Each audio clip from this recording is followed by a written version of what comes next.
after God had allowed Satan to take everything from him, his children, and all his cattle, and one day fire comes from heaven, and he starts blessing God. His wife comes and said, "Are you stupid?" Basically, "You should curse God and die. What is wrong with you worshiping God?" He said, "You speak like a foolish woman. What is wrong with you? I'm looking for men who are going to put their wives in order again. Make them shut up when they need to shut up. How you going to come and tell me God is a fool?" And I've watched this. I've watched women tell men, "You stop ministry. We're not serving God like this anymore. Go get a job. Go get a business." How you going to tell me what to do when God has told me to do this? You foolish. And men are weak who listen to their wives like that. You're a sucker.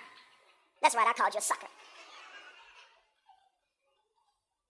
Because they tap dancing. "Oh, I got to please my wife. I got to make sure everything is right at home, or else my world would be messed up."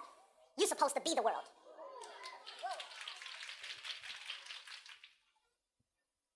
Something is wrong with this order. Are y'all hearing this here?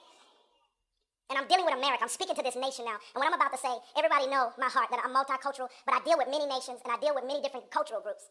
And so I have studied even my black culture, the things that are wrong in our black culture, and the things that don't line up with God. And I'm very vocal about that. I'm very bold about that.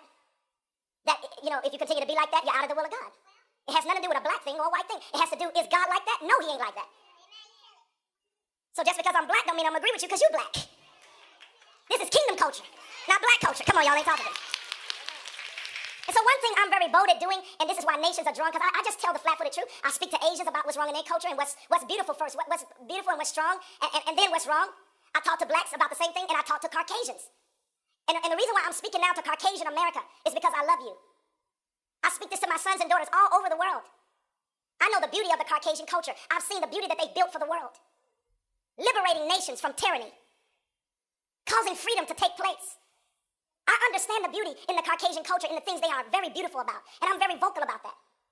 But I'm also very vocal with them in this culture. And I feel like the Caucasian culture is my family. I know they are. I love them with all my heart. But because you all are the masters, and I'm speaking to the Caucasian culture, you all are the masters of America. You formed this country. You formed the law systems.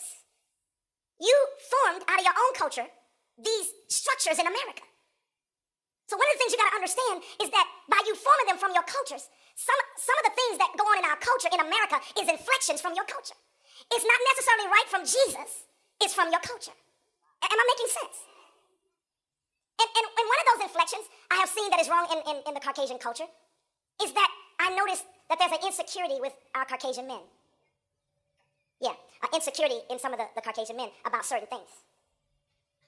But one of them is they let their wives rule the house, a lot of them. And the Caucasian women let their children rule the house. Oh, y'all not talking to me. I was sent, let me say something to you. In 2010, Jehovah came to me in a dream and said, "I am sending you to the Caucasian culture because you have a love for them as a black, like no other black have, and I will have you talk to them." I've been sent to America. If you're going to be sent to America as a prophet, who runs America? Caucasian America. They are the masters here. So if you're sent to a nation, you got to go to the heart of who rules it. So I'm talking to you because I'm sent to you from the Father. And one of the things that he has spoken to me that is going on in the culture, for instance, a lot of the Caucasian families do not discipline their children the way the Bible says.